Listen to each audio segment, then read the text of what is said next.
పుణ్యభూమికి నేను శిరస్సు వంచి నమస్కరిస్తా ఉన్నాను. గతంలో ఇక్కడ ఎప్పుడు కూడా గోదావరి పుష్కరాలు జరగలేదు. తెలంగాణ ఉద్యమం ప్రారంభమైన తర్వాత, తెలంగాణ వచ్చిన తర్వాత ఇక్కడ మనం బ్రహ్మాండంగా బాసర్లో కూడా గోదావరి పుష్కరాలు జరుపుకుంటా ఉన్నాం. ఆ విషయం మీ అందరికీ తెలుసు. ఇంతకుముందు విఠలరెడ్డి గారు చెప్పినట్టు బాసర ఆలయం అభివృద్ధి కోసం 50 కోట్ల రూపాయలు మంజూరు ఇచ్చినాం. పనులు జరుగుతూ ఉన్నాయి. ఇంకా కూడా వారు కావాలని కోరినారు. తప్పకుండా అవసరమైన నిధులు బాసరకు మంజూరు చేస్తా అని చెప్పి నేను మనవి చేస్తా ఉన్నాను. నేను చెప్పే 2 మాటలు మీరందరూ కూడా శ్రద్ధగా వినాలి.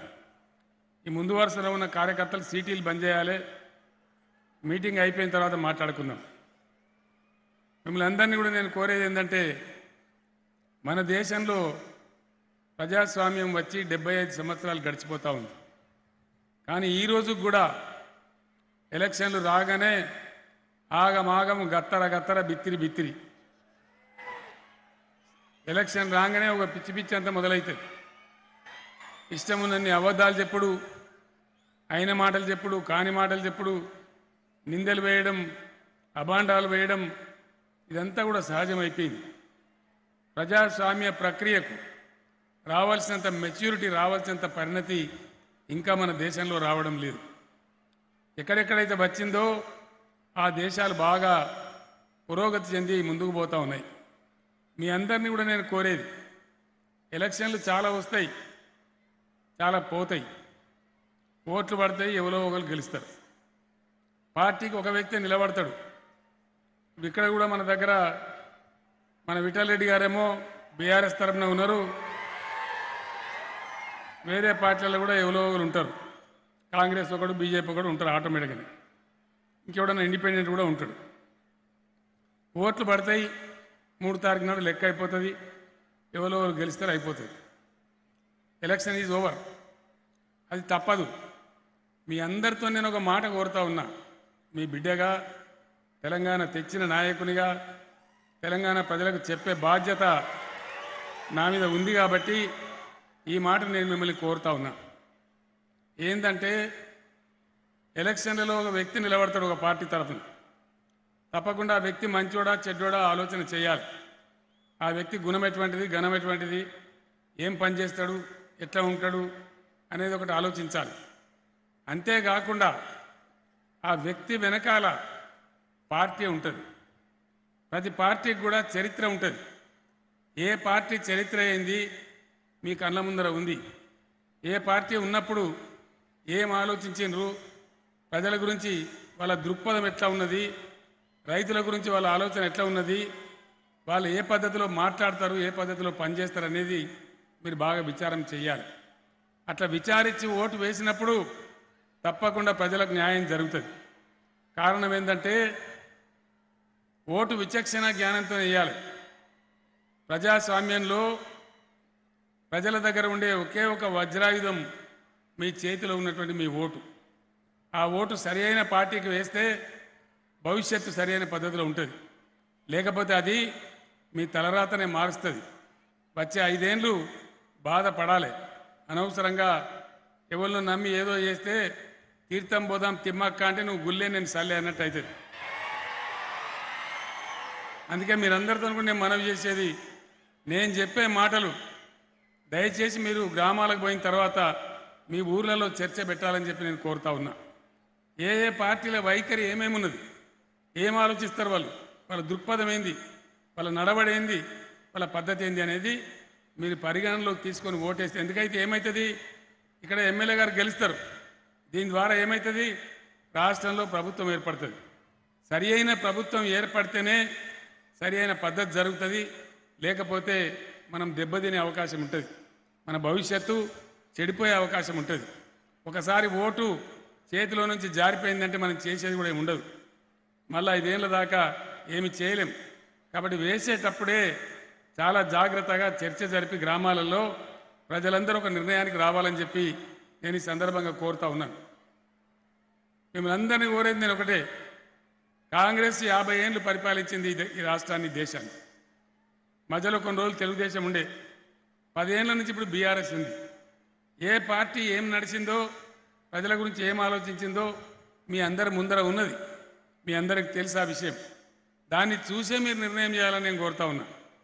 ఇవాళ కాంగ్రెస్ పార్టీ మాట్లాడుతూ ఉన్నారు, రైతులకు రైతు బంధు ఇచ్చుడు దండుగా కేసీఆర్ ఆ డబ్బును దుబారా చేస్తుండని మాట్లాడుతున్నాడు. రైతు బంధు దుబారానా? రైతు బంధు ఉండవలసిందేనా? ఉండానా దుబారానా? రైతు బంధు ఉండాలంటే అందరూ ఒకసారి చేయలేవటాలు దయచేసి. ఉండాలి కదా. మరి కాంగ్రెస్ పార్టీ ఏమో ఇది దుబారా అని మాజీ పిసిసి అధ్యక్షుడు ఉత్తమ్ కుమార్ రెడ్డి మాట్లాడుతూ ఉన్నాడు. ఇంకో నాయకుడు ఇప్పుడున్న పిసిసి అధ్యక్షుడు ఆయన స్పష్టంగా చెప్తున్నాడు, కేసీఆర్ వేస్ట్గా 24 గంటలు కరెంట్ ఇస్తున్నాడు, 24 గంటలు అవసరం లేదు, 3 గంటలు అవసరం, 3 గంటలకి సరిపోద్ది అంటాడు. మరి 3 గంటల కరెంటు సరిపోతుందా? ఎన్ని గంటలు ఉండాలి? 24 గంటలు ఉండాలి. 24 గంటలు ఉండాలంటే కూడా చేయలేవటాలి దయచేసి ఒకసారి. అంటే నేను ఒక్క మాట చెప్తే దయచేసి మీరు గమనించాలి. ఈరోజు భారతదేశంలో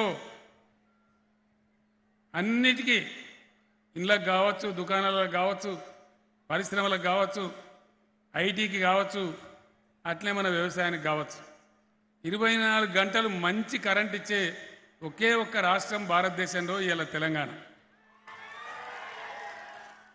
ఈ సంగతి నాకంటే ఎక్కువ మీకు బాగా తెలుసు. ఎందువల్ల? మీకు పక్కకే మహారాష్ట్ర బార్డర్ ఉన్నది కదా. మీరు రోజు పోయేస్తారు ఇంచుమించుగా ఏదో ఒక పని మీద. మహారాష్ట్ర రైతులు మన దగ్గర భూమి కొనుక్కొని 10 ఎకరమో 10 ఎకరమో కొనుక్కొని ఇక్కడ బోర్లేసి అక్కడ పంటలు వారించుకుంటా ఉన్నారు. నిజమేనా ఈ మాట? మరి మహారాష్ట్రకి ఏం తక్కువైంది? మన హైదరాబాద్ కంటే పెద్ద నగరం బొంబాయి ఉన్నది. మనం 10 ఏళ్ల కింద రాష్ట్రమైన, వాళ్ళు 70 ఏళ్ల కింద రాష్ట్రమైనరు. మరి వాళ్ళే మంచిగా ఉండాలి కదా మనకంటే. మరి ఏం కారణం? ఇవాళ మహారాష్ట్ర నుంచి లారీ వస్తే, మహారాష్ట్ర నుంచి వాళ్ళ కార్లో వస్తే ఇక్కడ డాబాల ఛాయ్ తాగి ఇక తెలంగాణ ఎంత దూరం ఉందా అంటే ఎక్కడైతే రోడ్డు నున్నగా వస్తుందో ఆడికెళ్ళి తెలంగాణ అని చెప్తా ఉన్నారు. ఈ విషయం మీకు బాగా తెలుసు, నాకంటే ఎక్కువ తెలుసు. అంటే పరిపాలన బాగుంటే ఎట్లా ఉంటుంది అనే దానికి ఇవన్నీ నిదర్శనం. మహారాష్ట్రలో అవతల లైట్ లేదు, ఇవతల మన దగ్గర లైట్ ఉంటుంది, 24 గంటలు ఉంటుంది. దీనికి కారణం ఏంది? ఇక్కడ కడుపు కట్టుకొని, నోరు కట్టుకొని, చిత్తశుద్ధితోని, ఒక పట్టుదలతోని, మొండి పద్ధతిలో పనిచేసే ప్రభుత్వం ఉన్నది.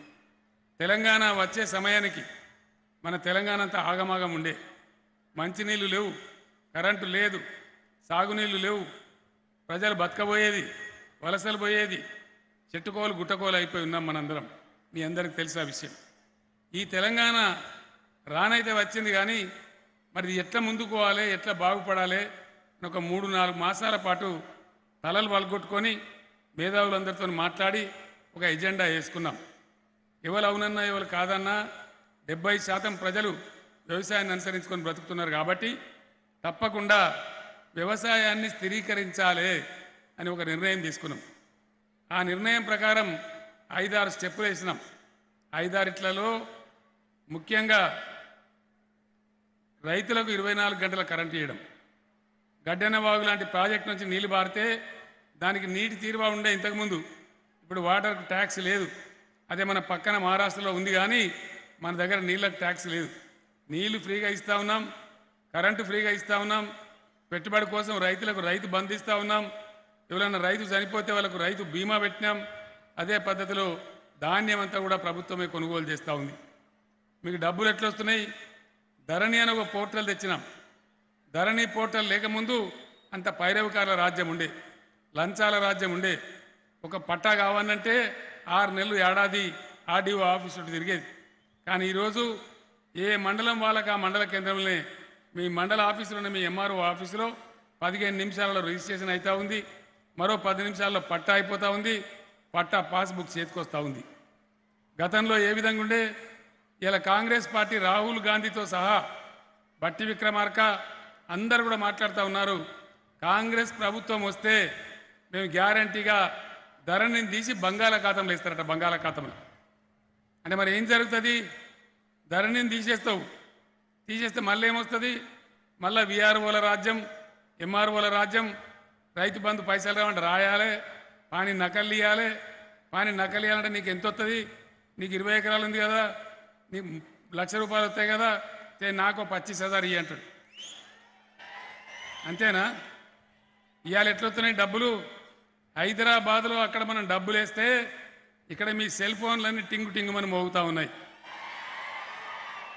మీరు బ్యాంకులో పోయి చూసుకుంటే ఎంత మెసేజ్ వచ్చిందో అంత డబ్బులు మీ బ్యాంకులో మీకు కనబడతా ఉన్నాయి.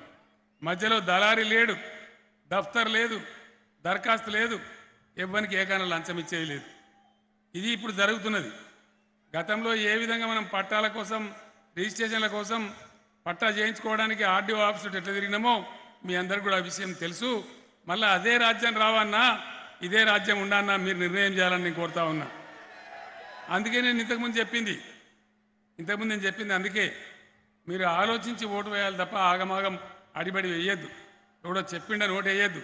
మీరు మీ ఊర్లో కూడా ప్రజలలో చర్చ పెట్టాలి. ఎవడన్నా వేరే పార్టీ తిరిగితే కూడా వాడిని అడగాలి, ఎందుకురా భయ్ వేరే తెచ్చి నువ్వు ఏం చేస్తావు? ఉన్న ధరను తీసేస్తావా? మళ్ళీ పైరవికాల రాజ్యం తెస్తావా అని చర్చ పెట్టి మాట్లాడాలి, అడగాలి. దానికోసమే నేను మిమ్మల్ని కోరింది. మీ గ్రామాలలో మీరు తప్పకుండా చర్చ పెట్టాలని చెప్పి నేను మిమ్మల్ని కోరుతా ఉన్నా. ఇక్కడ గడ్డెన్న వాగు ప్రాజెక్టు ఉంది. పిట్టలరెడ్డి గారి తండ్రి గడ్డెన్న గారు చాలా సేవ చేసినారు. ఇక్కడ వారు కూడా ఎమ్మెల్యేగా పెద్ద మనిషి చాలా పనిచేసినారు. గడ్డెన్న వాగు వాస్తవానికి 14,000 ఎకరాలు పారాలి.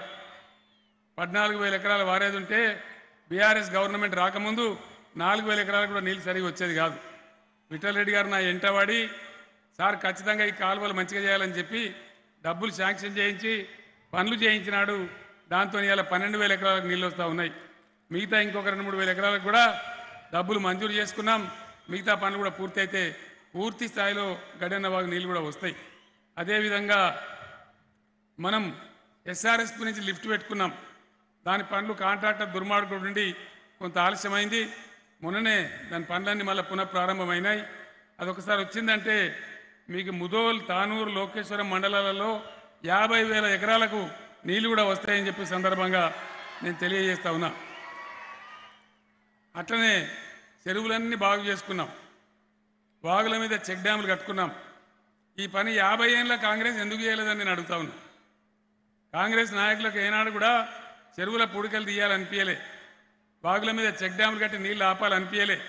అప్పుడు భూగర్భ జలాలను అడగంటిపోయినాయి. 600 ఫీట్లు 700 ఫీట్లు అయితే తప్ప బోరు పడేది కాదు. కానీ ఈరోజు పరిస్థితి పూర్తిగా మారిపోయింది. బ్రహ్మాండంగా రైతులంతా కూడా వ్యవసాయం చేసుకుంటూ ఉన్నారు. 24 గంటల కరెంటుతోని బ్రహ్మాండమైన పరిస్థితులు వచ్చినాయి. గత కాంగ్రెస్ ప్రభుత్వంలో ఎరువు బస్తాలు దొరికేది కాదు. ఎరువు బస్తాలు కూడా పోలీస్ స్టేషన్లో పెట్టి అమ్మినారు. మనం చెప్పులు లైన్లు పెట్టిపోయేది ఎరువు దుకాణాల కాడ. ఈరోజు పుష్కలంగా ఎరువులు దొరుకుతున్నాయి, కల్తీ లేని ఇత్తనాలు దొరుకుతున్నాయి. అన్ని రకాలుగా బ్రహ్మాండంగా వ్యవసాయం ముందుకు పోతూ ఉంది. ఈ ఏరియా అంతా కూడా మునుపు ఒకటే కాటన్ పండించేది, పత్తి తప్ప వేరే పండించేది కాదు.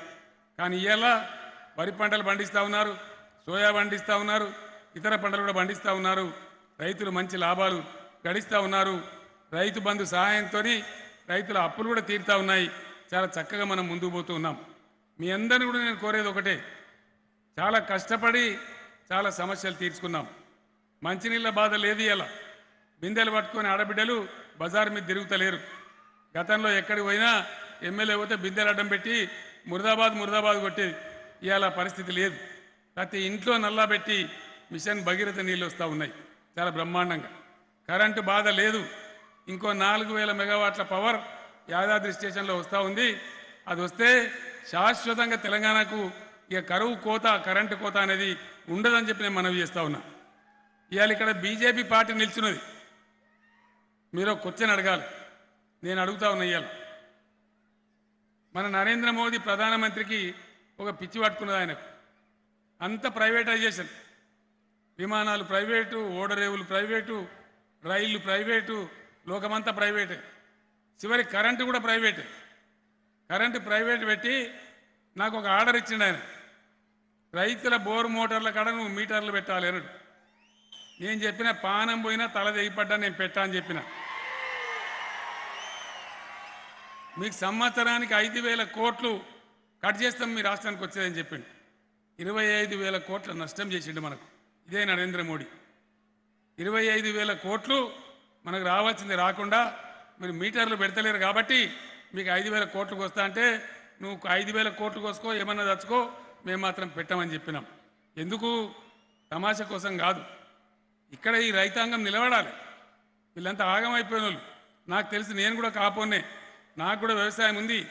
ఇంత ఎన్ని గంటలు ఉంటే పారుతుందో, ఏ విధంగా ఉంటుందో నాకు తెలుసు. కాబట్టి రైతులు ఖచ్చితంగా బాగుపడాలి, పల్లెలు బాగుపడాలి, వ్యవసాయం బాగుండాలి అనే పద్ధతితో సిద్ధాంతం పెట్టుకున్నాం. కాబట్టి వాళ్ళు ఎంత ఒత్తిడి చేసినా మనం మీటర్లు పెట్టలే, భవిష్యత్తులో కూడా పెట్టము అని చెప్పి నేను మనవి చేస్తా ఉన్నా. మరి అలా బీజేపీ పార్టీ అభ్యర్థి వస్తే మీరు అడగాలి, ఏమైనా మీ మోడీ గారు మీటర్లు పెట్టమన్నాడు కదా, మరి మీటర్లు పెట్టే వాళ్ళకి మేమెందుకు ఓటేయాలి, నువ్వు ఎట్లా అడుగుతున్నావు ముఖం పెట్టుకోనని చెప్పి అడగాల్సిన బాధ్యత మీ మీద ఉంది అని చెప్పి నేను మనవి చేస్తా ఉన్నా.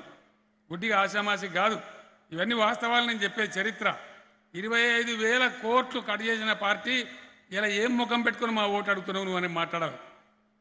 మెడికల్ కాలేజీలు పెట్టినారు ఇండియాలో కేంద్ర ప్రభుత్వం. 157 మెడికల్ కాలేజీలు మంజూరు చేసినారు. ఒక్కటంటే ఒక్కటి కూడా మన తెలంగాణకు మంజూరు చేయలే.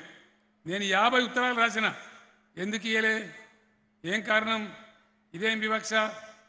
ఒక్క మెడికల్ కాలేజీ ఇయ్యనటువంటి బీజేపీకి మనం ఒక్క ఓటు కూడా ఎందుకు వేయాలి? దయచేసి మీరు ఆలోచించాలని చెప్పి నేను కోరుతా ఉన్నాను. నవోదయ విద్యాలయాలు చట్టం ఉంది. కేంద్ర ప్రభుత్వానికి చట్టాలంటే కూడా బేఖాతరే. చట్టం ఉండంగా కూడా జిల్లాకు ఒకటి ఏర్పాటు చేయాలి వాళ్ళు. మనం 10 జిల్లాల వాళ్ళం, 33 జిల్లాలు అయినాం. మరి 33 జిల్లాలకు 33 నవోదయ కాలేజీలు రావాలి. 10 ఏళ్ళ నుంచి అడుగుతా ఉన్నాం. ఒక్కటంటే ఒక్కటి కూడా నవోదయ పాఠశాల మనకు మంజూరు చేయలే. అట్లా చేస్తే ఆటోమేటిక్గా మనం ముదోలకు కూడా ఒక నవోదయ పాఠశాల వస్తుంది, కానీ చేయలే. మరి ఒక్క మెడికల్ కాలేజ్ ఇవ్వనటువంటి, ఒక్క నవోదయ పాఠశాల కూడా ఇవ్వనటువంటి బీజేపీకి మనం ఏం ముఖం పెట్టుకుని మన బీజేపీ ఓట్లు అడుగుతుంది, మీరు ఆలోచించాలని చెప్పి నేను కోరుతా ఉన్నా.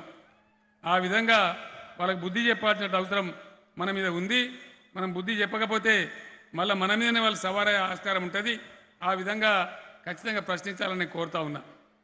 మనం పల్లె ప్రగతి, పట్టణ ప్రగతి పెట్టుకున్నాం. గ్రామాలు ఎట్లున్నాయో మీకు తెలుసు, చెట్లు ఎట్లా పెరుగుతున్నాయో మీకు తెలుసు, బైన్సా లోపల ఎట్లా రోడ్డు వెడల్పోయినాయో, సెంట్రల్ లైటింగ్ సిస్టమ్ ఎట్లా వచ్చిందో, రోడ్ డివైడర్లతోని ఎంత బాగా చెట్లు మధ్యలో పెరుగుతున్నాయో, బైన్సా పట్టణం ఏ విధంగా మంచిగా అయిందో మీరందరూ కూడా చూస్తూ ఉన్నారు. ఈ రకంగా అన్ని వర్గాల ప్రజలను తీసుకొని మనం ముందుకు పోతూ ఉన్నాం. మనకు కులం లేదు, మతం లేదు. తెలంగాణలో ఉన్న 50 మంది ప్రజలు మన బిడ్డలేని మనం ముందుకు పోతూ ఉన్నాం. ఒక్క విషయాన్ని దయచేసి ఆలోచన చేయాలి. దళిత సమాజం, దళిత వర్గాలు ఎప్పటి నుంచో వెనుకబడి ఉన్నారు. యుగ యుగాల నుంచి, తరతరాల నుంచి అణిచివేతకు గురైనారు. వాళ్ళు అదే పద్ధతిలో ఉన్నా ఇంకా కూడా వాళ్ళు మన సాటి మనుషులు గారా? వాళ్ళు పైకి రావద్దా? మరి ఈ కాంగ్రెస్ పార్టీ 75 ఏళ్ల కిందనే దళితుల కోసం ఏదైనా ఆలోచన చేసి ఉంటే ఇలా ఈ పరిస్థితి ఎందుకు ఉండేది? ఈ దేశంలో ఏ ముఖ్యమంత్రి చేయలే, ఏ ప్రధానమంత్రి చేయలే. వాళ్ళని ఓటు బ్యాంకుగా మాట్లాడి దళితుల ఓట్లు వేసుకున్నారు తప్ప ఎవరు కూడా మనకు చేయలే. ఇలా దళిత బంధు అనే స్కీమ్ తెచ్చింది ఇండియాలో ఒక కేసీఆర్ఏ, ఒక బీఆర్ఎస్ ప్రభుత్వాన్ని మనవి చేస్తా ఉన్నా. రాబోయే రోజులలో తప్పకుండా ప్రతి దళిత కుటుంబానికి 10 లక్షల రూపాయల సాయం అందే విధంగా బీఆర్ఎస్ మీకు హామీ ఇస్తూ ఉన్నది. ఆ రకంగా మా దళిత బిడ్డలు కూడా ఆలోచించాలని చెప్పి నేను మనవి చేస్తూ ఉన్నా. నేను ఒక్కటే మాట మీతో మాట్లాడుతూ ఉన్నా. బైన్సాలో, ముదోల్లో, నిర్మల్లో, ఆదిలాబాద్లో, హైదరాబాద్లో హిందువులు ఉన్నారు, ముస్లింలు ఉన్నారు. ఎప్పటి నుంచి ఉన్నారు వీళ్ళు?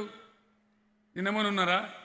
ఎన్నో వందల ఏండ్లే అందరం కలిసి బతుకుతున్నాం. ఎవరిని దోసిన పని వాడు చేసుకుంటున్నాం, బతుకుతున్నాం. ఎవరిని దందా వాడు చేసుకొని బతుకుతున్నాం. తంపులు ఆటలు పెట్టి, తాకులు ఆటలు పెట్టి, మత పిచ్చి లేపి, బైన్సా అంటేనే అదేందో యుద్ధం అన్నట్టు చిత్రీకరించి, ఇక్కడ రోజు తనక సత్తరు, పొడస సత్తరు అన్నట్టు బయట అబద్ధాలు చెప్పి ఒక మన మధ్యనే ప్రజల మధ్య చిచ్చుపెట్టే కార్యక్రమాలు చేస్తూ ఉన్నారు. నేను మీ అందరికీ మనవి చేస్తూ ఉన్నా. 10 సంవత్సరాలైంది తెలంగాణలో బీఆర్ఎస్ గవర్నమెంట్ వచ్చి. ఒక్కనాడు కూడా కర్ఫ్యూ లేదు, లాఠీచార్జ్ లేదు, ఫైరింగ్ లేదు. ప్రశాంతంగా ఉన్నది తెలంగాణ. ఇట్లే ప్రశాంతంగా ఉండన్నా, లేకపోతే మతపిచ్చి మంటలతోని నెత్తురు బారన్నా మీరు ఆలోచించాలని చెప్పి నేను కోరుతా ఉన్నా. ఎవరి బతుకు వాళ్ళు బతకక ఇంకోళ్ళ మీద ద్వేషం పెట్టుకొని కసి పెట్టుకొని ఏం సాధిస్తాం, ఏమొస్తుంది, ఏమి రాదు. కలిసిమెలిసి బతకడంలోనే శాంతియుతమైన సహజీవనం ఉంటుంది. అందరం కూడా గొప్పగా బతకగలుగుతాం. यहाँ के मुधोल असेंबली हल्के के जितने भी हमारे मुस्लिम भाई बहन हैं, मैं आप तमाम लोगों को सलाम करता हूं. आप लोगों से अदबन गुजारिश करता हूं कि आप लोग बीआरएस पार्टी का तायीद कीजिए. आप देख रहे हैं 10 साल से तेलंगाना रियासत बनने के बाद से कितना तेलंगाना रियासत अमन पसंद रियासत रहा, कितने अच्छे तरीके से यहाँ सभी की तरक्की के बारे में देखभाल किया जा रहा है, यह आप लोग अच्छा जानते हैं. इसीलिए मैं आप तमाम लोगों से बात कर रहा हूँ, गुजारिश कर रहा हूँ कि आप लोग, ये मैं आपको वादा करता हूँ, जब तक केसीआर जिंदा रहेगा तेलंगाना रियासत एक सेक्युलर रियासत ही रहेगा, इसमें कोई शक की गुजारिश नहीं है. हमारे विठल रेड्डी साहब भी उर्दू में शायरी बोलने की कोशिश कर रहे थे. उन्होंने कहा जब तेलंगाना जद्दोजहद हम लोग कर रहे थे उस समय में कह रहा था अल्लाह के घर में देर है लेकिन अंधेर नहीं है, तेलंगाना रियासत जरूर बनेगा. और अल्लाह के करम है तेलंगाना बन गया. विठल रेड्डी साहब ने कहा मुद्दा ही लाख बुरा चाहा तो क्या होता, वही होता है जो मंजूर खुदा होता है. वही हुआ, बिल्कुल वही हुआ. बहुत लोग चाह रहे थे कि तेलंगाना नहीं बने और तेलंगाना ऐसे ही रहे, भिखारी बन के रहे, लेकिन आज तेलंगाना रियासत एक अमन पसंद रियासत है, अच्छा रियासत है, लोगों के लिए अच्छा काम कर रहा है. आप लोग देख रहे हैं हमारे दलित के लिए, ट्राइबल्स के लिए जिस प्रकार से माइनॉरिटी स्कूल्स खोला गया, आप लोगों के लिए भी माइनॉरिटी स्कूल्स खोला गया. वहाँ पे पहले उसको स्कूल बनाए, फिर बाद में जूनियर कॉलेज बनाए, अब आगे चल के उसको डिग्री कॉलेज बनाने का भी कोशिश भरपूर जारी है. इसीलिए मैं आप लोगों से कहता हूँ जो हमारे बच्चों को अच्छा तालीम वहाँ मिल रहा है उनका आगे ज़िंदगी बहुत अच्छा होगा. और मुसलमान भाइयों के लिए मैं एक ही बात कहता हूँ, इसमें आप सब समझ सकते हैं, हमसे पहले 10 साल यहाँ कांग्रेस का हुकूमत था. उन्होंने 10 साल में खर्च किया है सिर्फ 900 करोड़ रुपए, सिर्फ 900. हम 9.5 सालों में 12,000 करोड़ अक़लियती बहबूदी के लिए हमारे सरकार ने खर्च किया. ये अकाउंट से, ये मेरे अल्फाज नहीं है, असेंबली में इसका रिकॉर्ड है, हर कोई जान सकता है. आप लोगों ने सुना है हमारे मजलिस के एमएलए असेंबली में उन्होंने पूरा बता दिया क्या क्या मुसलमानों के लिए किया गया है. इसीलिए मैं आप सभी को सलाम करके फिर एक बार आप लोगों से अदबन गुजारिश करता हूं, यहाँ के मुकामी एमएलए विठल रेड्डी साहब को बड़ी तादाद में जिताइए, बीआरएस का तायीद कीजिए. मैं आपको इतना गुजारिश करता हूं. మిత్రులారా, అన్ని మతాల వాళ్ళం, అన్ని కులాల వాళ్ళం కలిసి అందరం కలిసి ముందుకు పోవాలి. చివరిగా ఒక మాట చెప్తా, నేను బీడీ కార్మికులు ఈ ప్రాంతంలో ఎక్కువ ఉన్నారు. ఈ ప్రాంతంలోనే కాదు, బీడీ కార్మికులు భారతదేశంలో 19 రాష్ట్రాలలో ఉన్నారు. ఏ ఒక్క రాష్ట్రంలో కూడా బీడీ కార్మికులకు పెన్షన్ లేదు. ఒక మన దగ్గరనే పెన్షన్ ఉంది, అది 2,000 రూపాయలు ఇస్తా ఉన్నాం. రేపు పెన్షన్ పెరిగితే వాళ్ళకు కూడా పెరుగుతుంది. ఆ రకంగా బీడీ కార్మికులకు కొత్త వాళ్ళకు కూడా కావాలని విఠల్ రెడ్డి గారు అన్నారు. తప్పకుండా దాని గురించి ఎలక్షన్ తర్వాత ఆలోచన చేస్తాం. బీడీ కార్మికులకే కాదు, వాళ్ళ దాంట్లో ప్యాకర్స్కు, ठेकेदाరులకు కూడా మంజూరు చేసినాం. అందరికీ కూడా సహాయం జరుగుతూ ఉంది. పేద సాధులందరికీ సహాయం అందిస్తూ ముందుకు పోతున్నటువంటి party BRS party. BRS party గెలిస్తేనే తెలంగాణ కూడా ముందుకు పోతుంది. మీ అందరికీ నాకంటే ఎక్కువ తెలుసు ఆ విషయం. కాబట్టి మీరందరూ దయచేసి బీఆర్ఎస్ పార్టీని గెలిపించి విఠల్ రెడ్డి గారిని భారీ మెజార్టీతో గెలిపించాలని చెప్పి నేను కోరుతా ఉన్నాను. కోరుతూ మీ దగ్గర సెలవు తీసుకుంటా ఉన్నా. జై తెలంగాణ. కారు గుర్తుకే, కారు గుర్తుకే. జై తెలంగాణ.